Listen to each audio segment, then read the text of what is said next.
সাতক্ষীরার তালায় college, school ও মাদ্রাসা শিক্ষকদের উদ্যোগে মানববন্ধন অনুষ্ঠিত হয়েছে। বৃহস্পতিবার 16 অক্টোবর সকাল 10টায় তালা প্রেস ক্লাবের সামনে প্রধান সড়কে এ মানববন্ধন কর্মসূচি অনুষ্ঠিত হয়। এতে সভাপতিত্ব করেন তালা উপজেলা মাধ্যমিক শিক্ষা সমিতির আহ্বায়ক মইনুল ইসলাম, সঞ্চালনা করেন মোতাহিরুল হক শাহিন ও মোস্তাফিজুর রহমান। কর্মসূচিতে প্রধান অতিথি হিসেবে বক্তব্য রাখেন তালা মহিলা কলেজের অধ্যক্ষ ও উপজেলা বিএনপির সাধারণ সম্পাদক শেখ শফিকুল ইসলাম।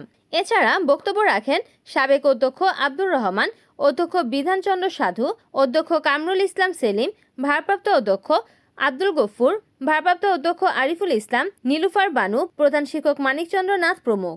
বক্তারা অনতিবিলম্বে শিক্ষকদের ন্যায্য দাবি 20% বাড়ি ভাড়া, 1500 টাকা চিকিৎসা ভাতা ও 75% উৎসব ভাতা প্রদানের দাবি মেনে নেওয়ার জন্য সরকারের প্রতি আহ্বান জানান।